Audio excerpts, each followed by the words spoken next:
All right. Welcome in, everybody. It is Wednesday's edition of Daily Bread. Coming at you live right at 12:35 on the East Coast.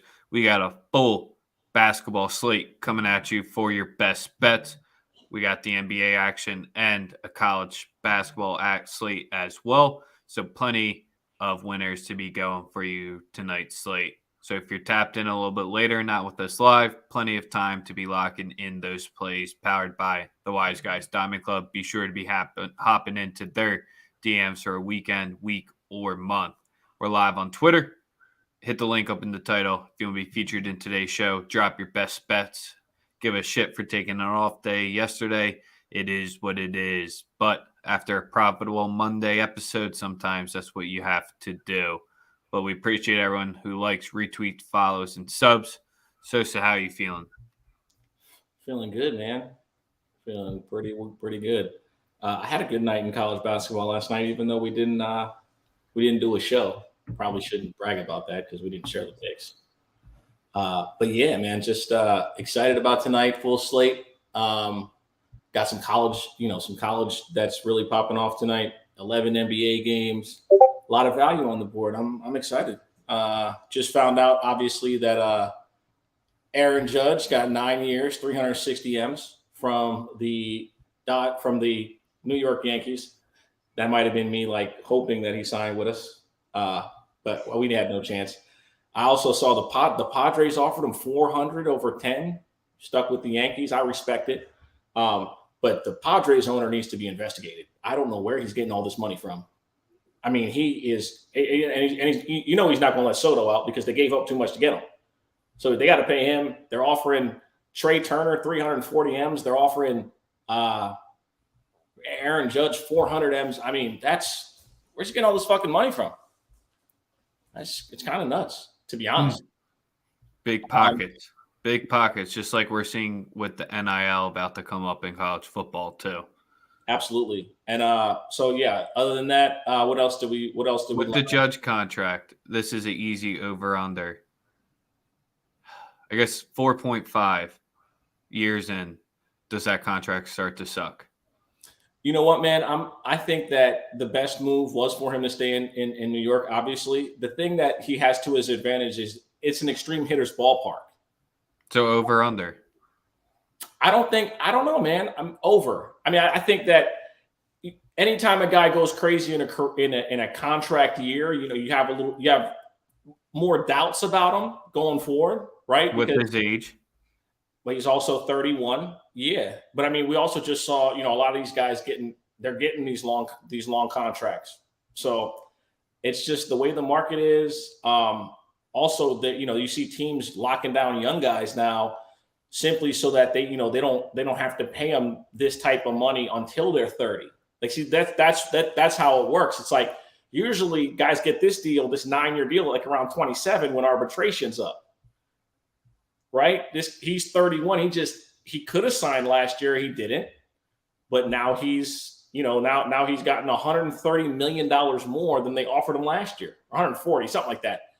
So, the game's the game. It's a bit scary because two guys that you got to look out for next year. Aaron Judge and Austin Riley. Both guys got paid. Both guys had absolute career years compared to the other seasons that they played. How do they respond after getting that bag? I think Judge will still perform well. It's just like I said, it's to be determined because the best season we saw him have was the one where he wanted to get paid. So how does your motivation change year to year once you get the bag? That's the situation that Judge is presented with right now. Von Miller officially out for the season, had a torn ACL. He's not coming back. Not ideal for the Buffalo Bills. To say the least. Not ideal at all. Other than that, last night, Luka and them, handled business at the end against Dallas. He got a triple-double. Our boy THJ, another great game. He looks like he's rounding into basketball shape after being hurt at the beginning of the season. Not much. Trying to think about. I think the fellas and the ladies just want the winners of the day. because there really ain't much else to talk about because Brady squeaked out a win. That was the biggest thing from Monday night because we already recapped the Sunday night games. Roddy had no faith, and they kept it close because that's what Tampa's done. And I said if the Saints just got 3 touchdowns on the board, it looks a lot different. Up 13 with 4 minutes to go, inside 4 minutes, and you don't run the ball on second down. I mean, can't even say they're tanking. It's just bad, man. It's terrible play calling, terrible execution of the bad play calls. It's bad across the board, no question. So, all right, let's get into the NBA slate first, you said? Yeah, we can do the NBA first. All right, let's go with the NBA. What are we liking on the bigger board today? All right, Trae Young at the Garden. No shit. Why do you think I used that as the gift today? Auto bet. 27.5, play at the 30. 30's at plus 130. 27.5's at minus 112. Hawks have a chance to win outright? Or you think that number's not enough value in that short number? I think the Hawks have, I think they win outright. At even, it's not, it's a regular everyday bet, right?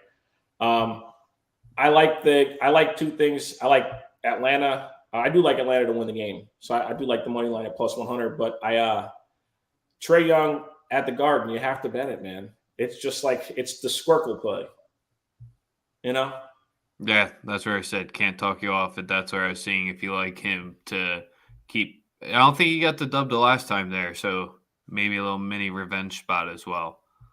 And they're not playing particularly well. They just blew a game to the Rockets. It's the Hawks, though. Was it the Rockets? Or was it who'd they lose to? The Magic? Who'd they lose to? Drop your question for the college hoops. We got that coming up soon. Who did the Hawks? They lost to the Thunder. They lost to the fucking Thunder. The Thunder.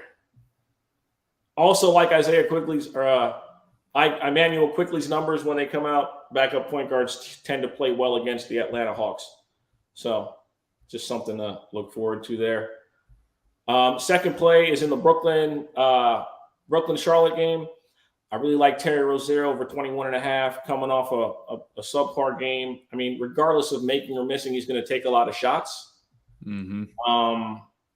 So over 21.5 at minus 112. I love the play. I'll probably bet it up to maybe 25 for the plus money, but the matchup is good. And Brooklyn, they're playing high-paced basketball. Charlotte, you don't really want to touch as far as a spread on the road. At home, they've looked really, really good. On the road, they've been nowhere near as good. You sure? Yeah, it's not the same. So, yeah, that's all I have for that one. And the other play that I've already put in is Jalen Brunson over 5.5 assists against the Hawks, obviously. Damn, you're stacking in that game. Nice little same game parlay there, potentially. Yes. And a lean in that one is 3+ threes from Julius Randle. He's been a box of chocolates as far as shooting the ball, but the volume is there. I mean, he's putting up 7 or 8 a game over his last 12. And he's averaging 6.5 attempts from 3 nightly. So his numbers at 2.5, it's juiced. Or I think it's 1.5 and it's juiced. So play it at 3+.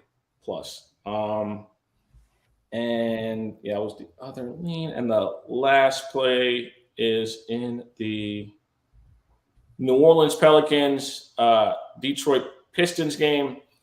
And I'm taking New Orleans to cover the 10.5. Yeah. I don't know. Pistons on a back-to-back with travel against a New Orleans team that's looking like they're finding their way.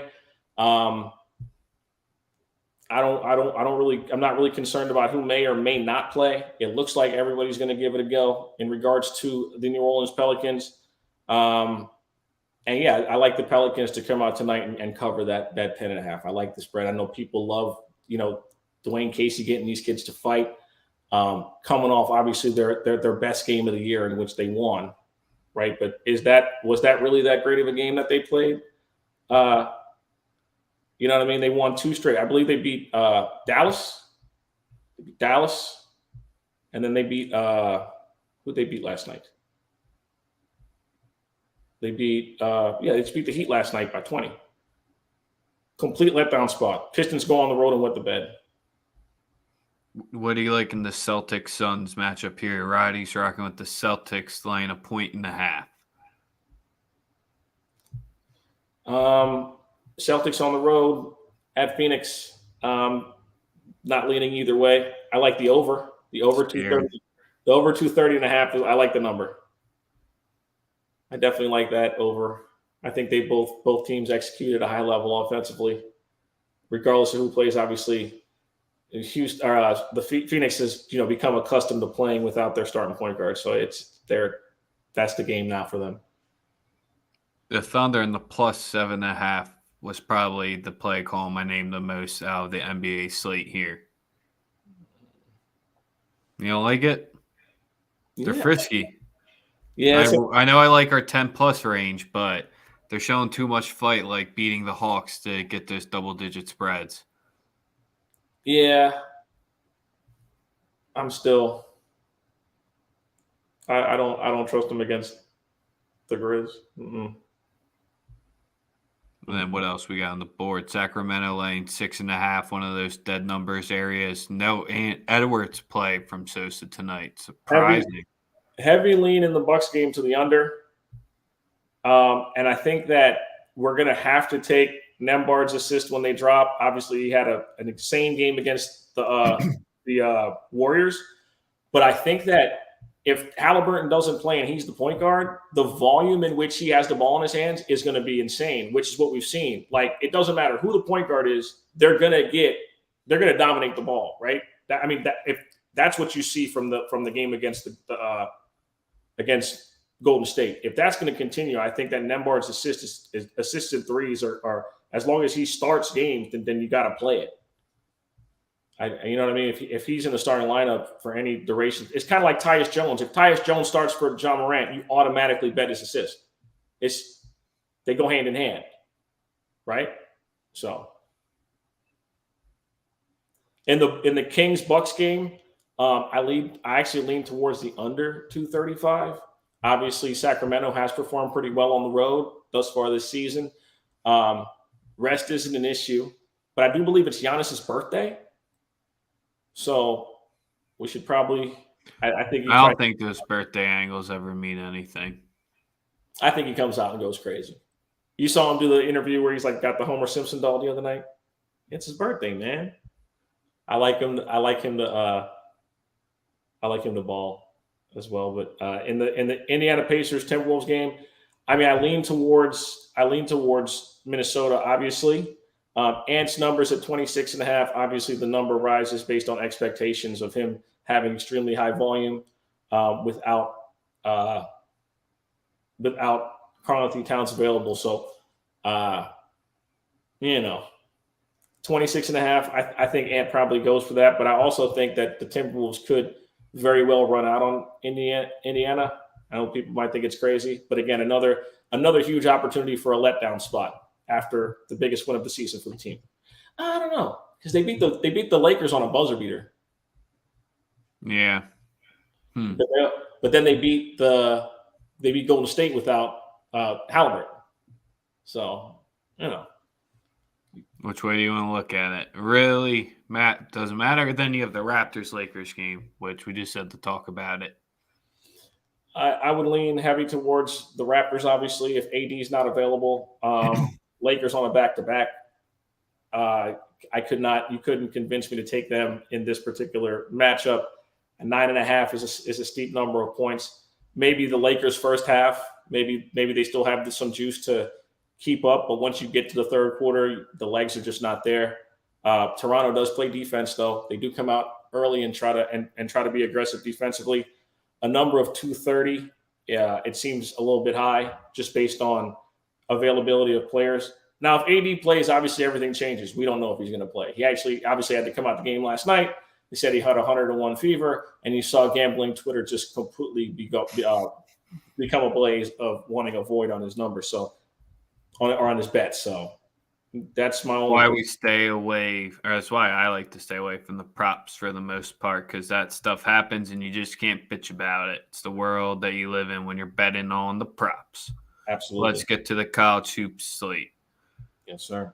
We got your UConn squad in action tonight, going down to the Swamp.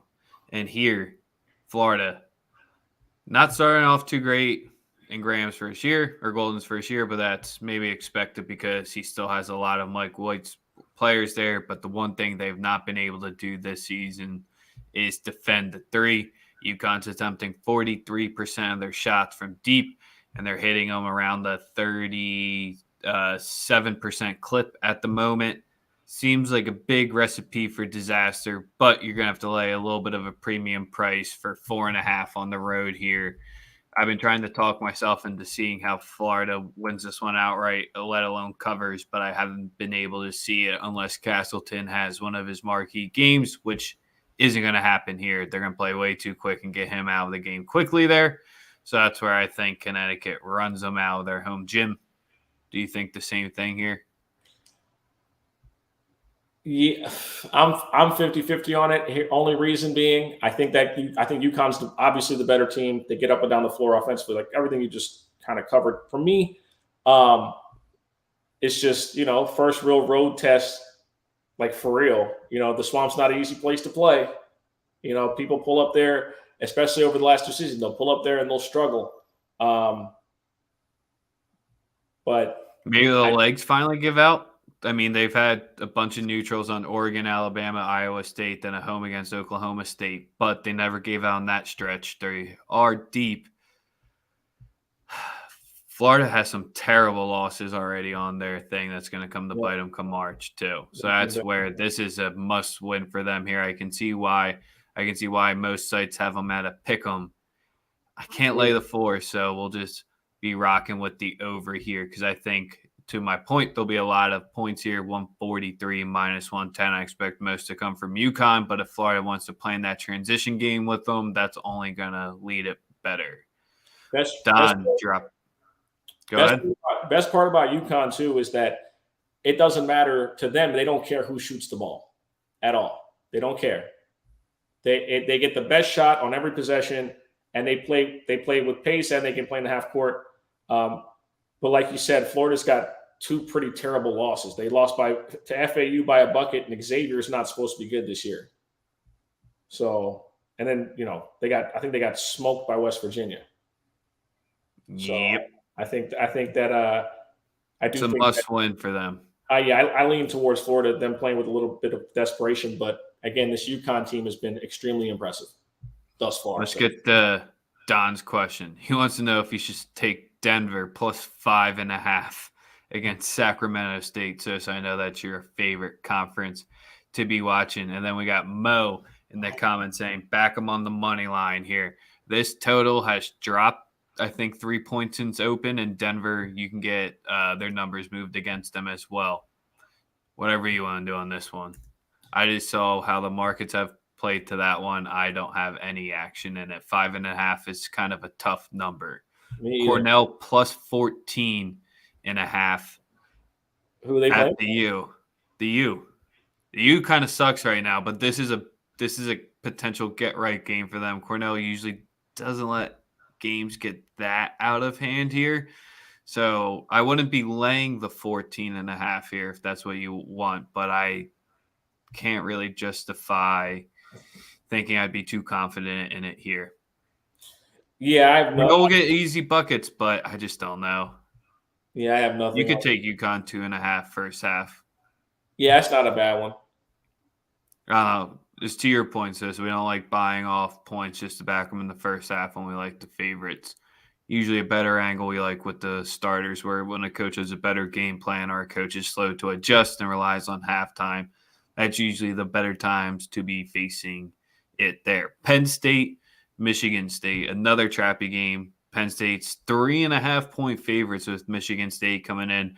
We don't know if Michigan State's legs have gotten back under them here. Both Penn State has been relying on the 3 big time. You have a total sitting at 137. You got anything for Izzo? Not tonight. I only have a play in the Purdue. I have 2 plays in the Purdue game. No Izzo love here. I wouldn't be giving them either. I'm laying the points with Penn State 3.5 minus 110. You meant to do that. Um, with Michigan State, this isn't when you bet on Michigan State. You bet on Michigan State from the middle of January to the tournament. Betting on them now would be irresponsible, in my opinion. So I like the move. I like Penn State as well. I don't know if it's irresponsible. It's just their legs haven't shown back up since they went on that coast tournament. They had the home game against Northwestern where you thought they were going to get right. They have not yet. They've allowed teams just to get too efficient from three.